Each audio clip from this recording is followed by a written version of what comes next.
foods I'm going to show you right now.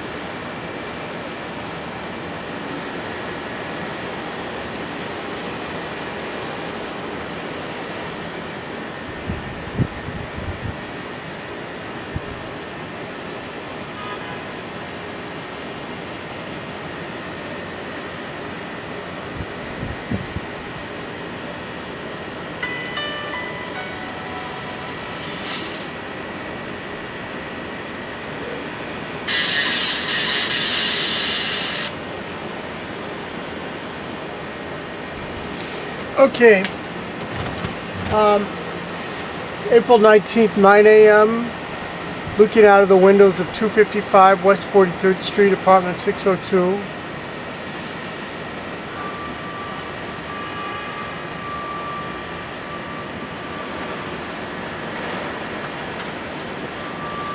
We're looking direction north and west about 20 to 30 degrees, and I think these twin smokestacks, I think they're about 30-40 feet away from here. Okay, once again, April 19th, 2018, 9 a.m. Looking out of the windows of 255 West 43rd Street in Manhattan, looking direction northwest at these twin chimneys operated by John's Pizzeria, located at 260 West 44th Street.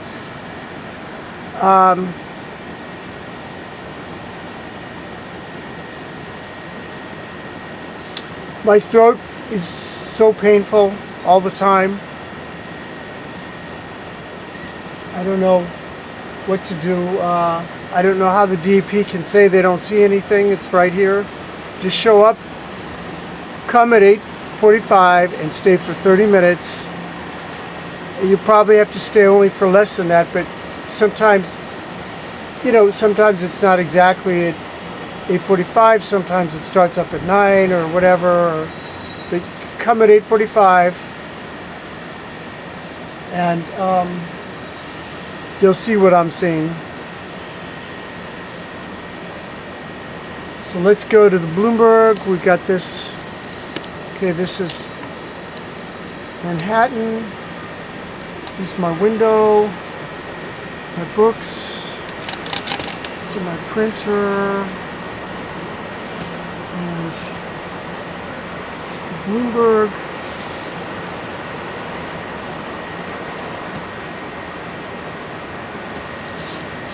Here's the time and date.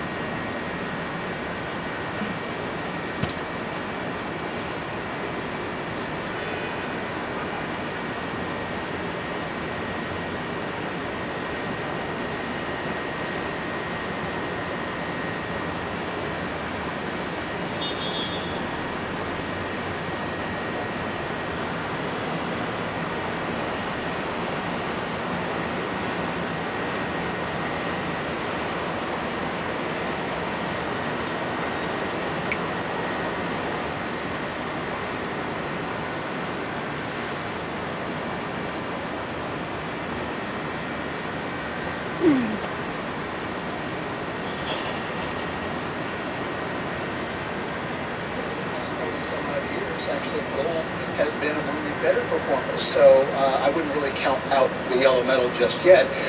But I do think that things might be a little bit different in that you would normally see a gravitation toward the defensive sectors, but a lot of those defensive sectors are very heavily debt laden, and so they too could end up having a problem if interest rates have to rise further than anticipated. And of course, the backdrop to another problem has to do with trade. Well, President Donald Trump and Japanese Prime Minister Shinzo Abe discussing trade in Mar-a-Lago this week.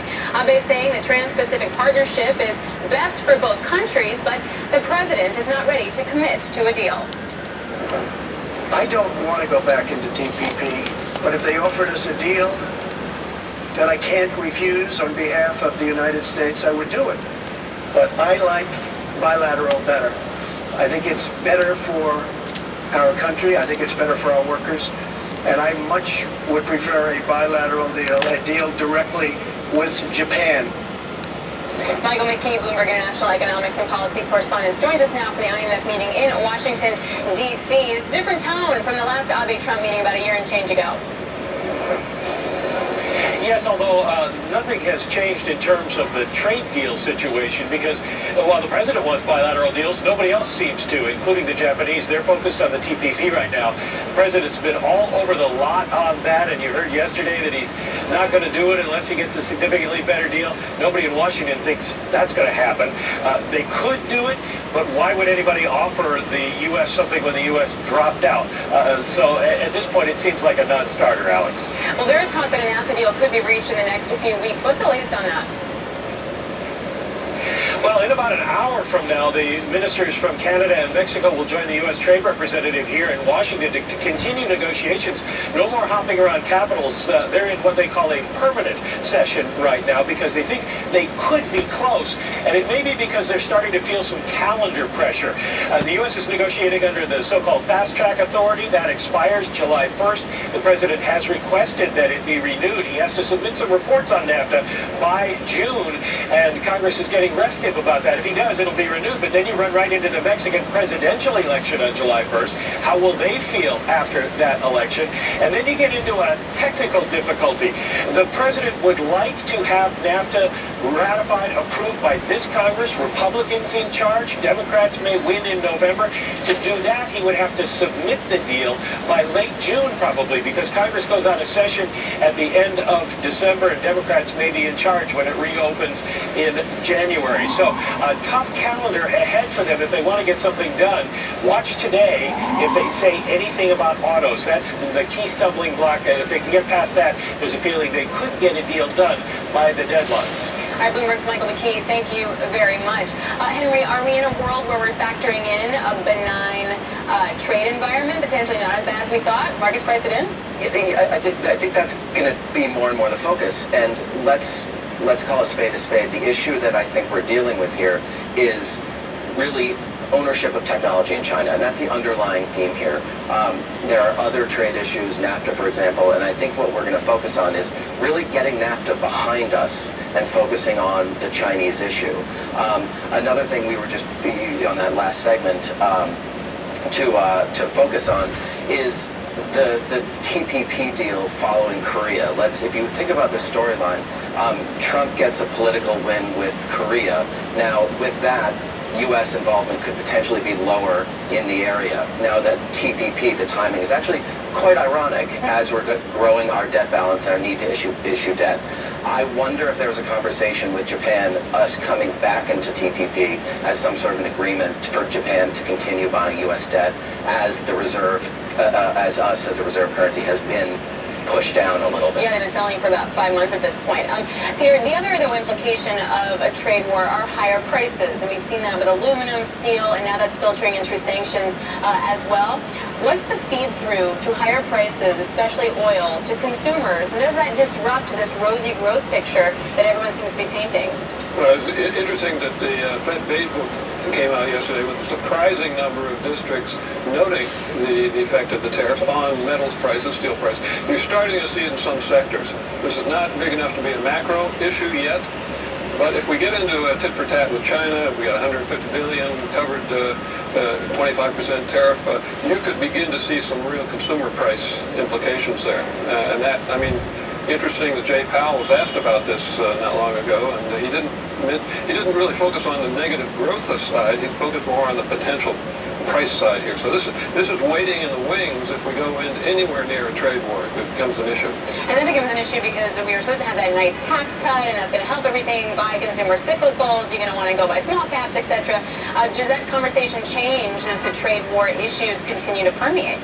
Well, not for the small caps, because that would actually sort of give additional reason as to why you'd want to buy the small caps, because we're looking at the benefits of the tax reform combined with a lack of exposure overseas, and also because the small caps underperformed over the last 18 months. Well, speaking of, we were just talking about, Henry was just bringing up North Korea and potential conversation there with President Trump. Well, the president says he's looking forward to meeting with North Korea's Kim Jong-un, but warns that the meeting could always be called off. If we don't think it's going to be successful, Mark, we won't have it. We won't have it. If I think that it's a meeting that is not going to be fruitful, we're not going to go. If the meeting when I'm there is not fruitful, I will respectfully leave the meeting. and we'll continue what we're doing. Well, for more on Trump's planned meeting with Kim Jong-un, we're joined now by Mark Chandler, Bloomberg News senior reporter for international affairs. What would be the end goal of this meeting?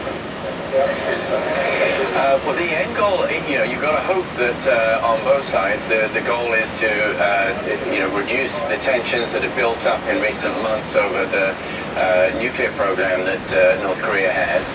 I think the bottom line, though, is that, that at the moment, each side is trying to figure out what the end goal of the others is. And in particular, for the U.S., it's a little bit of an unknown as to whether North Korea really is interested in denuclearizing the peninsula, or whether this is just a diplomatic win that they're looking for. All right, Mark Champion, thank you so much, and looking forward to that meeting as well. Henry, so when you took a look at sort of the negotiation, and maybe there's a little bit of Japan and U.S. negotiation as they head into that meeting with Kim Jong-un, what do you look for as a market participant in terms of how you price in risk? That's a tough one. I think you're looking at the dollar. I think you're looking at rates. It's greatly assumed at this point that the correlation between equity and rates is moving in the other direction. So I think when you're looking at risk, it becomes more broad. We need to think about risk in portfolios. We need to think about whether rates are a hedge. And in this case, I think that upward pressure in rates along with fiscal is something that we need to look at. And does Japan end up taking a larger share of treasuries going forward? That should be reflected in that rate picture, along with the global move that Germany's been pulling U.S. rates lower too. So I think it's a rate and currency view. I think that, as Henry said, you really do have to look at the dollar. You have to look at rates, and really the question is the speed, the angle of ascent, if you will, of interest rates and what kind of an effect that would have. If you're dealing with the gradual approach, we're expecting 3 rate hikes this year, not 4. We're looking for the 10-year note to go above 3%.